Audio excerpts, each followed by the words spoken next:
The sound of 850 caliber machine guns still echoes in my ears 80 years later. Even now, sitting in my old recliner with my grandson playing video games on the floor, I can hear that thunderous roar that changed everything. It was a sound that made the Germans stop laughing, stop underestimating the fat American fighter they thought was just a flying brick. But I'm getting ahead of myself. Let me take you back to that moment, 15,000 feet above occupied France in 1944, when my life hung by a thread and 8 streams of lead were about to write history.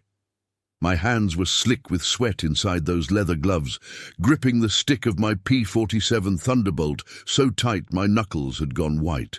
The altimeter needle quivered at 15,000 feet, and through the scratched plexiglass of my canopy I could see them coming. 3 Messerschmitt 109s, sleek and deadly, cutting through the morning sky like silver sharks. They were approaching from my 2 o'clock, and I knew they'd spotted me. The radio crackled with static and broken English. Then, clear as day, I heard laughter. German laughter. They were actually laughing at me.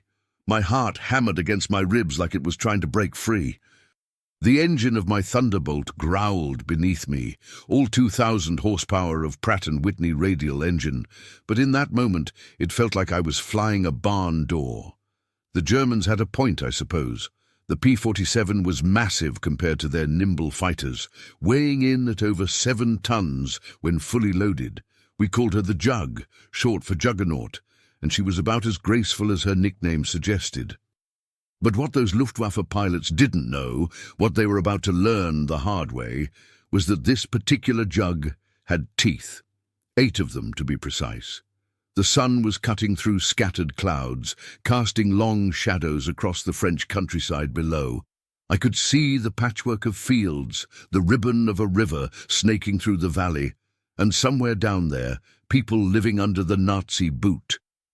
That thought steadied my nerves a bit. This wasn't just about me anymore. This was about every person down there counting on us to drive the Germans back where they came from. The lead Messerschmitt waggled its wings, a gesture I'd learned meant they were toying with me. In their minds, they had an easy kill. One fat American in a flying refrigerator, probably green as grass and scared out of his mind. They weren't entirely wrong about the scared part, but they were about to discover just how wrong they were about everything else. My finger found the trigger on my stick, and I could feel the weight of those 8 Browning machine guns mounted in my wings, each one capable of firing 750 rounds per minute, each bullet weighing half an ounce and traveling at nearly 3,000 feet per second. When all 8 fired together, it was like unleashing the wrath of God himself. But to understand how I got to that moment, how a farm boy from Ohio ended up in a dogfight over France, with his finger on the trigger of the most powerful fighter plane in the world, I need to take you back to the beginning. I was born in 1922 on a wheat farm outside of Dayton, Ohio.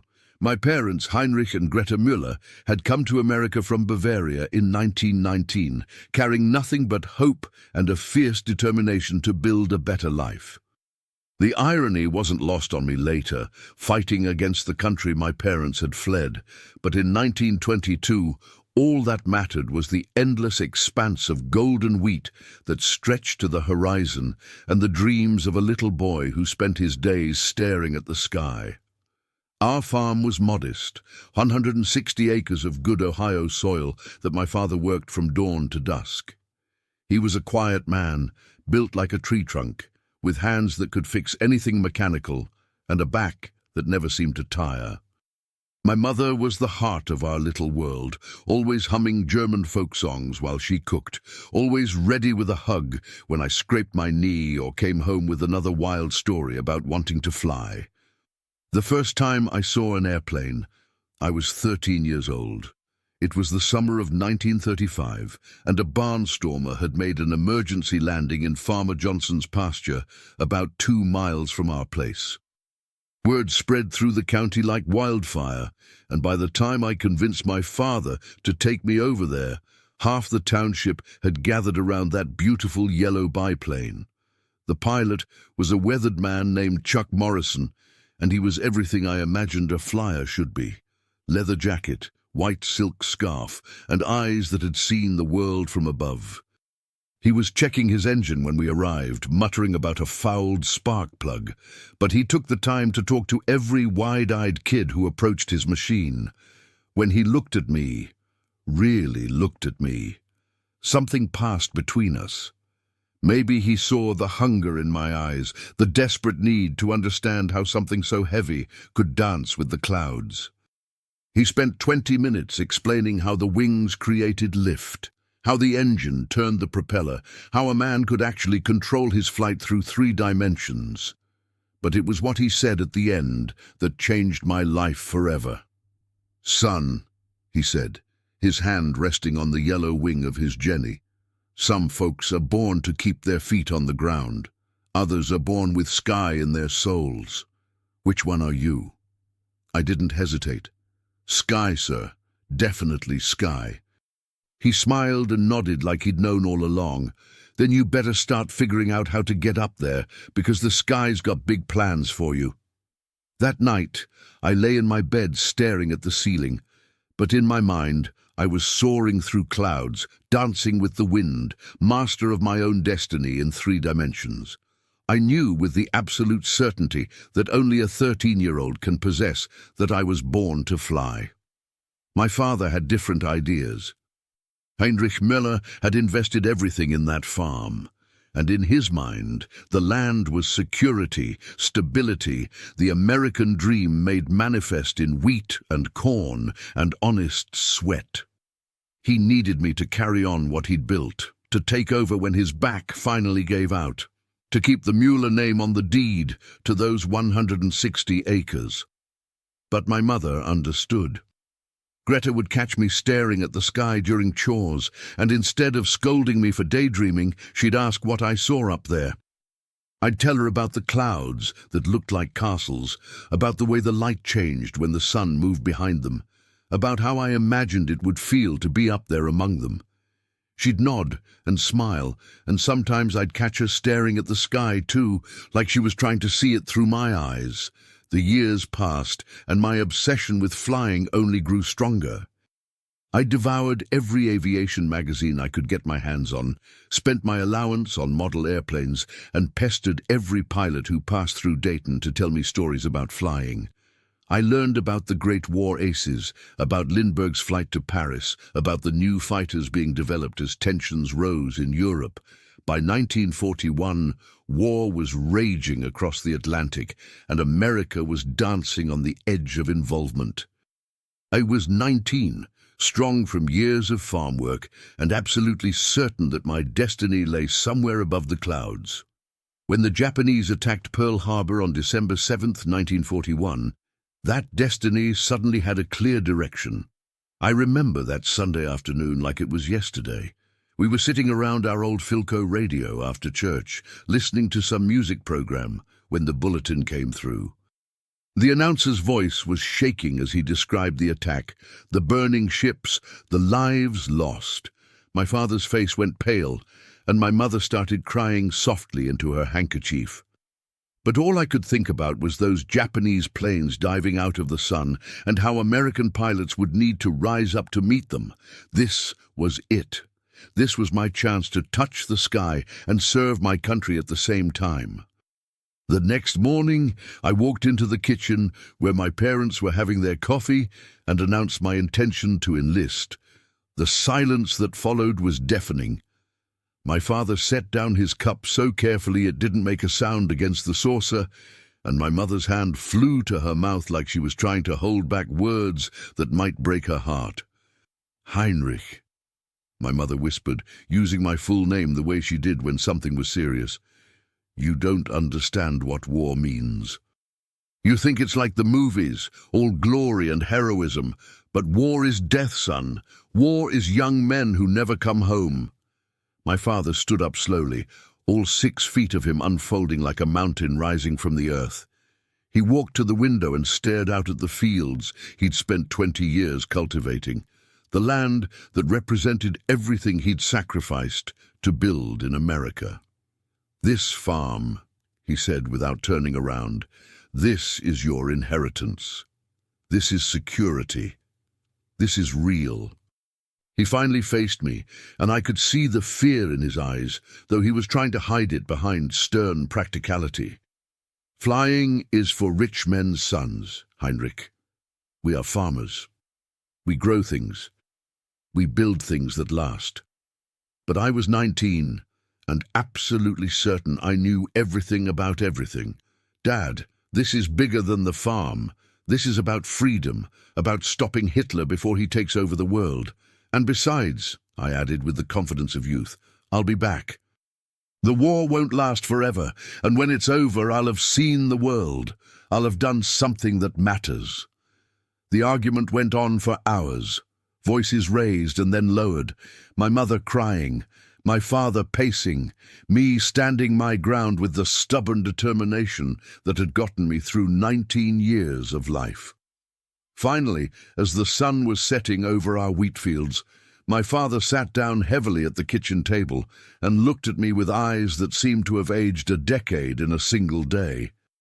"If you're determined to do this," he said quietly, "then you do it right. You come back to us, Heinrich. You come back whole." My mother hugged me so tight I thought she might crack my ribs, and when she finally let go, her cheeks were wet with tears. "Promise me," she whispered, "promise me you'll be careful up there." I promised, though I had no idea what I was promising or how impossible that promise would be to keep.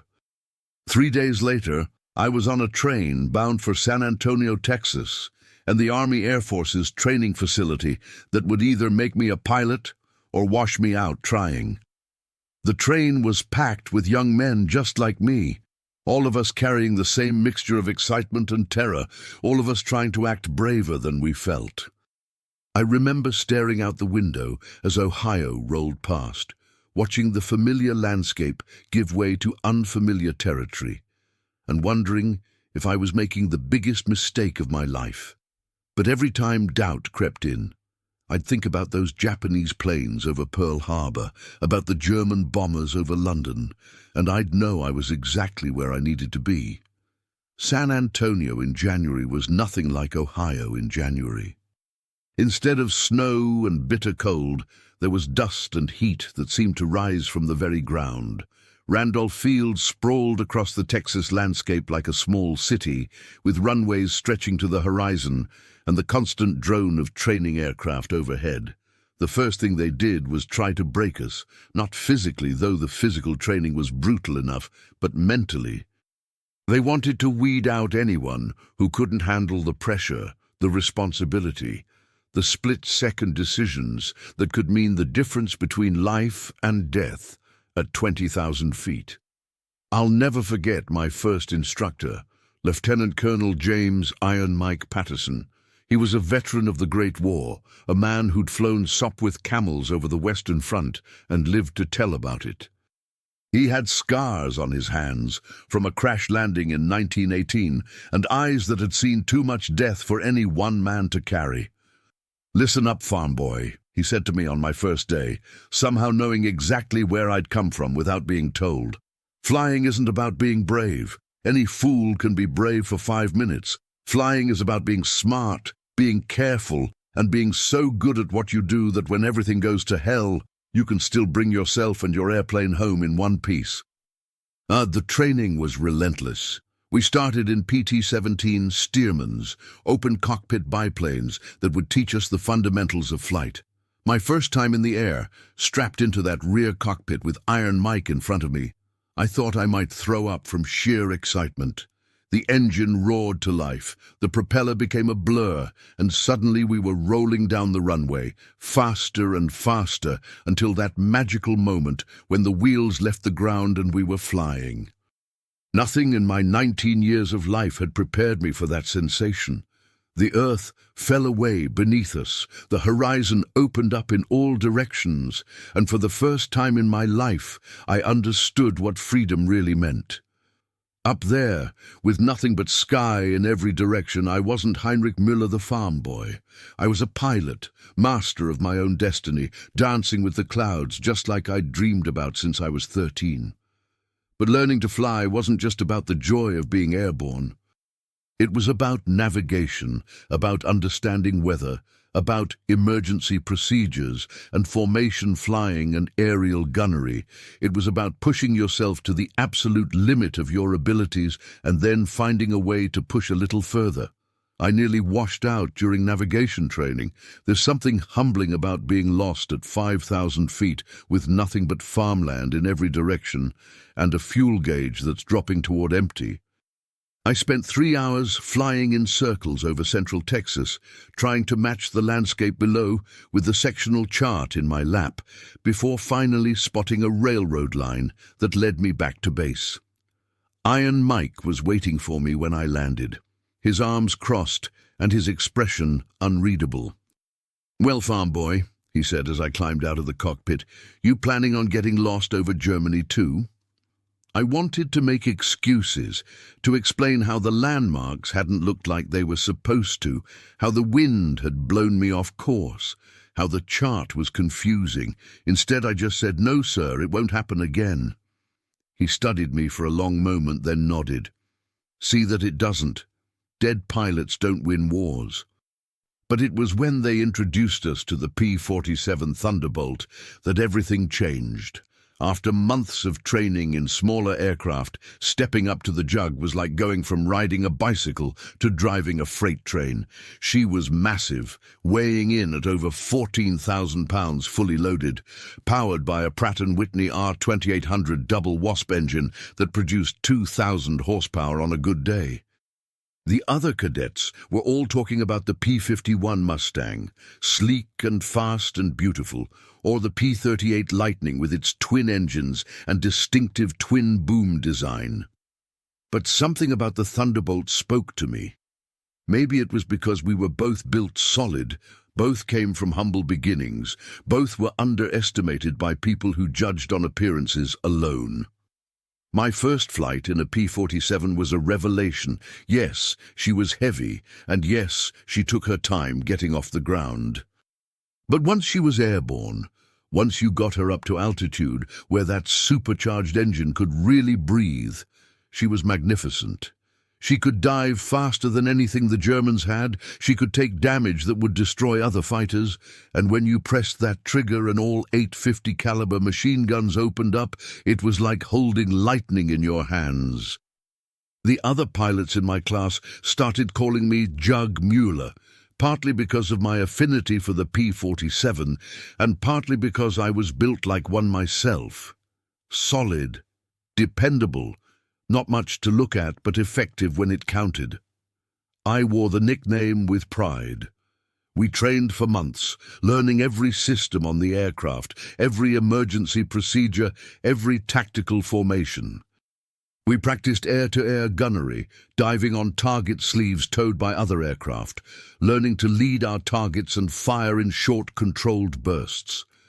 We practiced air-to-ground attacks, diving on mock targets in the desert, learning to use our aircraft as flying artillery, but most importantly, we learned to work as a team. Fighter pilots might be individualists by nature, but in combat you lived or died, based on how well you could coordinate with your wingman, how effectively you could communicate in the chaos of aerial battle, how willing you were to risk your own life to save a fellow pilot. My closest friend during training was Johnny Kowalski from Boston, a wiry kid with a quick wit and an even quicker temper. Johnny flew a P-51, and we spent hours arguing about which was the better fighter. He claimed the Mustang was superior because of its speed and range. I countered that the Thunderbolt was better because it could take punishment and dish it out in equal measure. "You're flying a flying tank, Jug," he'd say, shaking his head. "All that armor, all that weight. You'll never catch a 109 in that thing." "Don't need to catch him," I'd reply. "Just need to be there when he makes a mistake." And we graduated on a crisp morning in November 1943, with our families watching from the stands as we received our silver pilot wings. My parents had made the long trip from Ohio, and seeing the pride in their eyes made every hour of training, every moment of doubt, worth it. That night, we received our orders. We were shipping out to England to join the 8th Air Force in the strategic bombing campaign against Nazi Germany. The party that followed was subdued because we all knew what those orders meant. The training was over. The real war was about to begin. The crossing to England aboard the USS America was rough in more ways than one. The North Atlantic in December 1943 was a grey, hostile place, with waves that towered over our ship and winds that cut through your flight jacket like it was made of paper. Most of the guys spent the voyage either seasick or trying not to think about German U-boats prowling beneath the waves. I spent it writing letters home and thinking about what waited for us on the other side. We docked at Liverpool on a morning so foggy you couldn't see the end of the pier. Everything was grey, from the sky to the buildings to the faces of the dock workers who'd been living under the threat of German bombs for 4 years. This wasn't the England of tourist postcards. This was a nation at war, and it showed in every bombed-out building, every ration queue, every tired face we passed. Our base was RAF Boxted in Essex, a collection of Nissen huts and concrete runways carved out of the English countryside. The accommodations were Spartan, to put it kindly. 8 men to a hut, with a single coal stove that never seemed to produce enough heat to warm the perpetual dampness that seeped through the corrugated metal walls. The food was worse than anything we'd endured in training, and that was saying something. But it was the empty beds that really drove home where we were and what we were doing. Every hut had them, beds that belonged to pilots who'd gone out on missions and never come back. Their personal effects were still there, photographs of sweethearts back home, letters from family, lucky charms that hadn't been quite lucky enough. The ground crews would eventually pack everything up and ship it home, but there was always a delay, always a few days where you'd see those empty spaces and wonder if your bed would be next. My first mission briefing was on December 20th, 1943. The target was a Luftwaffe airfield near Calais, a milk run designed to ease us new guys into combat operations. The briefing room was thick with cigarette smoke and nervous energy as Major Thompson, our squadron commander, outlined the mission on a large map of occupied France. "Gentlemen," he said, his pointer tapping the target location, "intelligence indicates this field houses approximately 30 enemy fighters, mostly 109s and 190s. Our job is to escort the B-24s in, keep the Luftwaffe off their backs while they crater the runways, then escort them home. Simple, straightforward, routine." Nothing about flying into enemy territory to fight for your life seemed routine to me, but I kept my mouth shut and tried to look like I belonged there. The weather on mission day was typical for December in England, which is to say it was awful. Low clouds, intermittent rain, and visibility that made you wonder how anyone was expected to find anything in the grey soup that passed for sky. But the mission was a go, and at 800 hours, 12 P-47 Thunderbolts rolled down the runway at Boxted and climbed into the murk. Flying formation in those conditions was like trying to stay close to ghosts. One moment you could see your wingman's aircraft, the next it would disappear into a cloud bank and you'd be flying on instruments, trusting that everyone else was maintaining their assigned position and altitude. The radio crackled with position reports and course corrections as we climbed through the overcast, searching for clear air above the clouds. We broke through at 15,000 feet into brilliant sunshine that seemed impossible after the gloom below. The cloud deck stretched to the horizon like a white ocean, and somewhere beneath it lay the English Channel and occupied France. It was beautiful and terrifying at the same time, this moment of peace before we crossed into a sky where people would be trying to kill us. The formation tightened up as we approached the French coast. Below us, the clouds began to break apart, revealing the patchwork landscape of Normandy and the dark line of the Channel coast. Somewhere down there, German radar operators were tracking our approach, and Luftwaffe pilots were running to their aircraft. My first glimpse of flak came as we crossed the coast. little black puffs of smoke appearing in the sky around us, each one representing an 88mm shell that had exploded close enough to kill you if you'd been a few hundred feet in the wrong direction. The sound came through the aircraft as a dull thump, like someone hitting the fuselage with a hammer, and I realized that people were actually shooting at me with the intent to kill me. It's one thing to know intellectually that you're going to war. It's another thing entirely to have pieces of hot metal whistling past your cockpit while you're trying to maintain formation and watch for enemy fighters at the same time. My mouth went dry, my heart started hammering, and for a moment I wondered what the hell I was doing there. Then Johnny's voice crackled over the radio. "Bandits, 2 o'clock high, looks like 109s. I looked where he'd indicated and saw them, 4 Messerschmitt 109s diving out of the sun toward our formation. They were beautiful aircraft, I had to admit, sleek and purposeful, but they were coming to kill us, and that made them the enemy. "Blue flight, break right," came the command from our flight leader, and suddenly the orderly formation dissolved into individual aircraft maneuvering for position. This was it. This was combat. The next few minutes were a blur of turning, diving, climbing, trying to get behind an enemy aircraft while keeping another one from getting behind you. The sky that had seemed so vast and empty suddenly felt crowded and dangerous, filled with aircraft moving at impossible speeds in 3 dimensions. I found myself chasing a 109 through a series of turns, trying to get my gun sight on him long enough to fire a burst. He was good, whoever he was, pulling his aircraft through maneuvers that pushed the limits of what was physically possible, but the Thunderbolt's weight, which seemed like such a disadvantage, actually helped in the dive.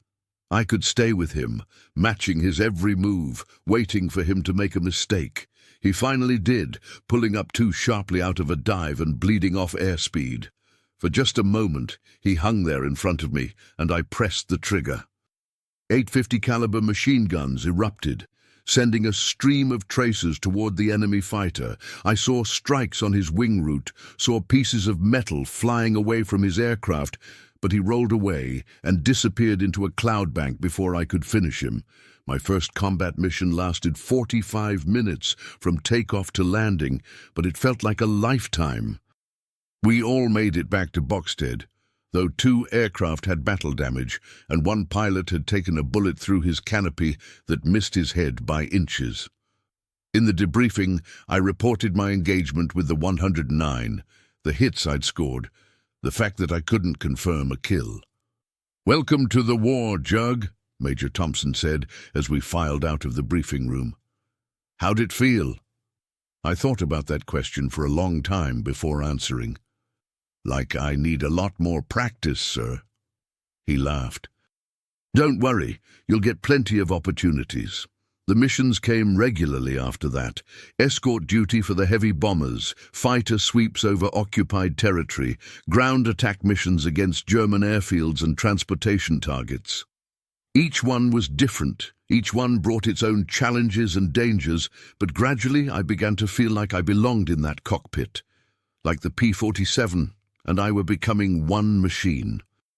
I scored my first confirmed kill on January 15, 1944, during a sweep over the Pas de Calais. A Focke-Wulf 190 made the mistake of trying to turn with me at low altitude, and I was able to get behind him and stay there long enough to put a sustained burst into his engine. He went down trailing black smoke and didn't get out. That night, I tried to write a letter home about it, but I couldn't find the words. How do you tell your parents that you killed someone today? How do you explain that it felt both terrible and necessary at the same time? In the end, I just wrote that I was fine, that the weather was cold, and that I missed Mom's cooking. By March, I was a veteran with 3 confirmed kills and 2 probables. I'd seen friends shot down, watched good men disappear into the grey waters of the Channel, learned to compartmentalize the fear and grief that came with every mission. I'd also learned that the P-47 Thunderbolt, for all its bulk and weight, was a formidable weapon in the right hands. But it was on March 23rd, 1944, during what should have been a routine escort mission, that I learned just how formidable those 850 caliber machine guns could be. The target was a ball-bearing factory in Schweinfurt, deep in German territory. Intelligence had identified it as a critical component of the German war machine, and the brass wanted it destroyed. Our job was to escort the B-17s in, keep the Luftwaffe fighters off them while they dropped their bombs, then escort them home. The mission briefing was routine, the weather was acceptable, and we launched on schedule. 48 P-47s from 3 different squadrons climbing into the morning sky over England and setting course for Germany. It should have been just another mission, another day at the office for a bunch of fighter pilots who'd been doing this for months. But sometimes the war has other plans. We were about 50 miles inside German territory when the radio chatter started. German voices, clear as day on the international frequency, and they were laughing. Not the nervous laughter of men heading into combat, but the confident, mocking laughter of predators who'd spotted easy prey. "Fat American pigs," came the voice in heavily accented English, clearly intended for us to hear. "Your flying refrigerators are too slow, too heavy. We will swat you from the sky like flies." More laughter followed, and I felt my jaw clench. Johnny's voice crackled over our squadron frequency. "You hearing this, Jug? These krauts think they're comedians?" I was hearing it all right, and I didn't like it one bit. But it was what came next that really got under my skin. The German voice came back, and this time he was speaking directly to me, though he didn't know it. "Especially you, fat Thunderbolt at Angels 15. Yes, you with the big nose and the ugly paint. You fly like a pregnant cow. We will teach you how real fighters dance in the sky." I looked around, trying to spot the German fighters, but the sky seemed empty except for our formation and the distant specks of the B-17s we were escorting. Wherever these Germans were, they were good at staying hidden. "Contact! 11 o'clock high!" came the call from our lead element, and suddenly I could see them. 6 Messerschmitt 109s diving out of the sun in a perfect attack formation. They'd been waiting up there using the sun to mask their approach, and now they were coming down like hawks after mice. The formation broke apart as we maneuvered to meet the attack, the sky filled with aircraft turning, climbing, diving, each pilot trying to gain the advantage of position and altitude. Radio discipline went out the window as pilots called out threats, coordinated attacks, warned each other of dangers. I found myself in a turning fight with one of the 109s, both of us pulling maximum G-forces as we tried to get behind the other. The Messerschmitt was lighter, more nimble, but the Thunderbolt was stronger, more durable. It was like watching a dancer fight a boxer, each using their strengths while trying to avoid the other's advantages. The German pilot was good, I had to give him that. He kept his aircraft on the edge of a stall, turning inside my radius, making it impossible for me to get a clean shot. But he made one mistake. In his eagerness to show off, to prove his superiority over the fat American, he started transmitting on the radio again. "See how the American pig wallows in the sky." His voice came through my headphones. No grace, no skill, just brute force and stupidity. "This is how we Germans teach flying lessons." That's when I recognized the voice. This was the same pilot who'd been taunting us earlier, the one who'd called my Thunderbolt a flying refrigerator. And suddenly, this wasn't just about completing the mission or protecting the bombers.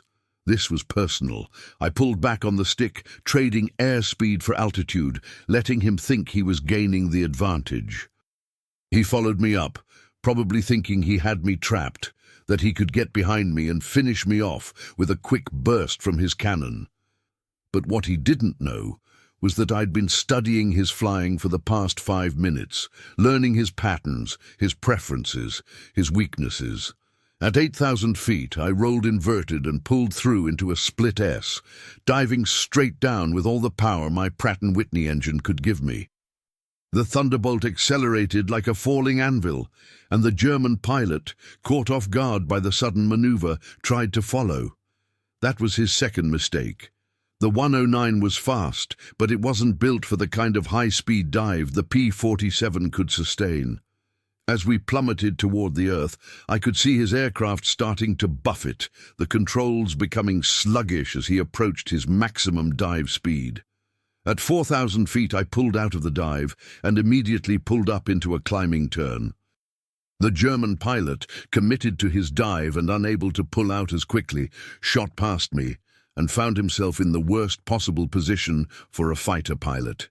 He was below me, in front of me, and flying straight. I rolled in behind him, lined up my gun sight, and for the first time in the entire engagement, I had a clear shot. The range was perfect, about 300 yards, close enough to ensure hits, but far enough to avoid flying through the debris when my bullets found their mark. My finger found the trigger, and I took a deep breath.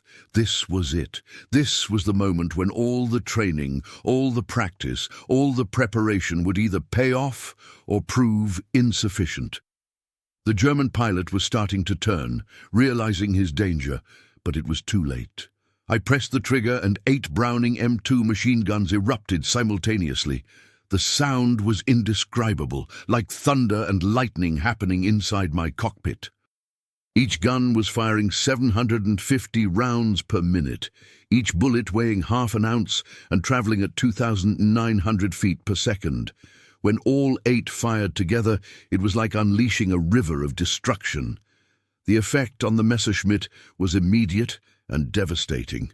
My tracers walked across his fuselage from tail to nose, and I could see pieces of aluminum flying away from his aircraft like confetti. His engine started smoking, then burst into flames as my bullets found the fuel lines and oil coolers. The German pilot tried to roll away, tried to escape the stream of lead that was tearing his aircraft apart, but there was nowhere to go.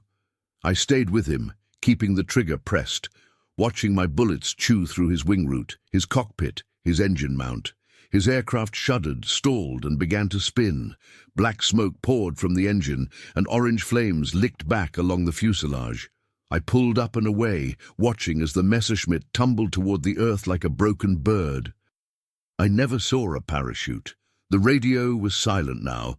No more laughter, no more taunts about fat Americans and flying refrigerators. The other German fighters had disengaged and disappeared, probably low on fuel and ammunition. The sky that had been full of deadly aircraft just minutes before was suddenly empty, except for our own formation and the distant bombers continuing toward their target.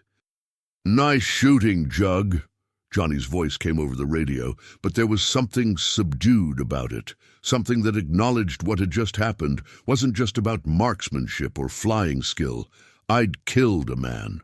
Not just shot down an aircraft or scored a victory, but ended someone's life. The German pilot who'd been laughing and taunting just minutes before was now dead, his aircraft a smoking crater somewhere in the German countryside. He'd had a name, a family, dreams and fears just like me, and now he was gone because I'd been better with my guns than he'd been with his. The flight back to England was the longest of my life. I kept replaying the engagement in my mind, wondering if there'd been another way, if I could have disabled his aircraft without killing him. But I knew the answer. In aerial combat, there are no half measures, no warning shots, no second chances. You kill or you die, and everything else is just philosophy. We landed at Boxted as the sun was setting, painting the sky the color of blood. The ground crews were waiting to count the bullet holes, to patch the damage, to prepare our aircraft for the next mission.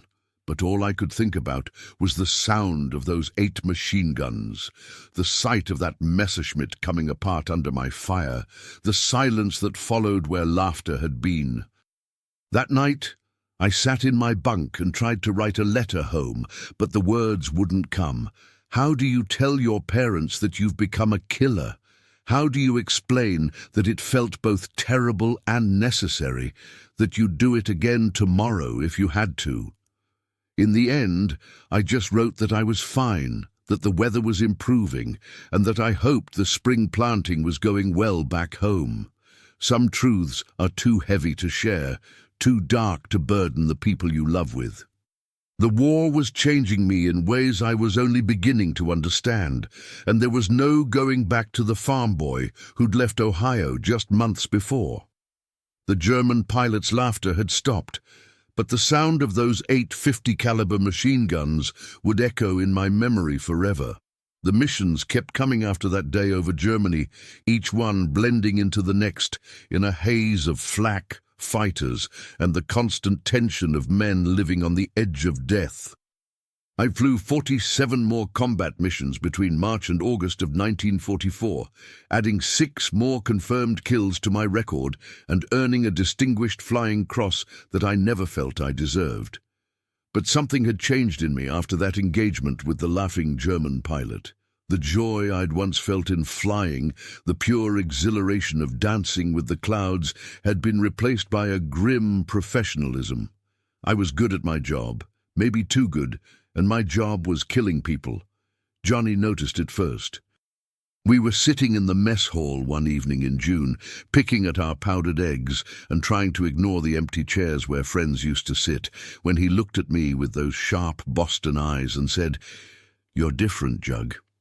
Ever since that day over Schweinfurt, you've been different."